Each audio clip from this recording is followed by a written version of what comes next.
For 5 years, the world thought I was dead.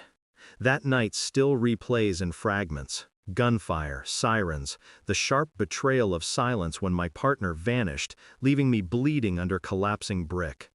I crawled into the dark and stayed there. No obituary, no grave, just absence. Until the gala.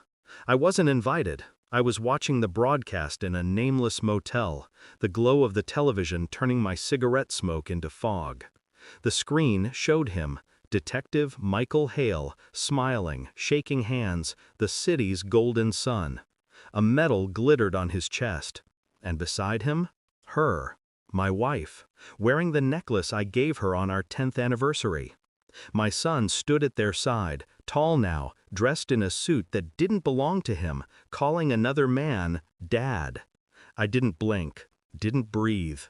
They hadn't just buried me, they had replaced me. The images crawled under my skin like acid. I had expected betrayal in alleys, in dossiers, in the hands of criminals we once hunted together. Not here, not in my home. Her smile cut deeper than any bullet.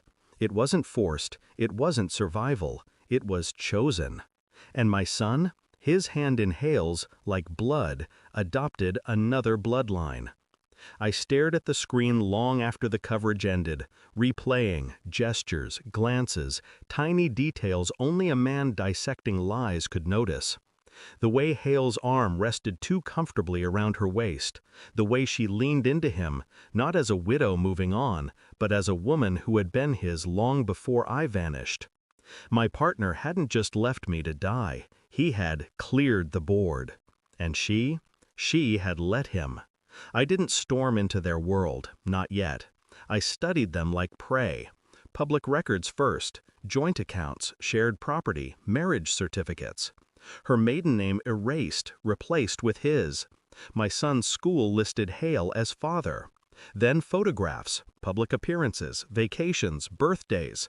In every frame, I was the ghost. But ghosts can watch. I followed from shadows, sat in cars across the street, learned their routines with the precision of a man who once dismantled terrorist networks by memory alone. Hale left the house at 6:45 every morning. My wife, his wife, took Pilates at 9, groceries at 11. My son left for practice after school, texting Hale with the word "Dad" punctuated by exclamation marks. The word made me colder than the grave they had dug for me. And in the silence between movements, between meals and ceremonies, I scoured deeper. DNA tests hidden in discarded cups. Phone records traced back to the year before my death. Patterns, overlaps. The truth was coming, and it would not whisper. It would cut. The envelope arrived from a lab I trusted more than any oath. I slid it open under a dim motel lamp. The results were surgical. My son, my boy, was not mine. He was Hale's, from the beginning. The betrayal was older than my disappearance, older than my death. She had been his long before he left me in that warehouse, long before I bled into concrete while they planned a future together. I didn't rage, didn't cry. Those responses belonged to weaker men.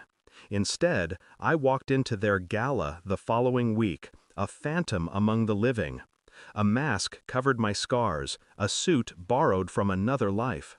I found her first, placed the report into her manicured hand without a word.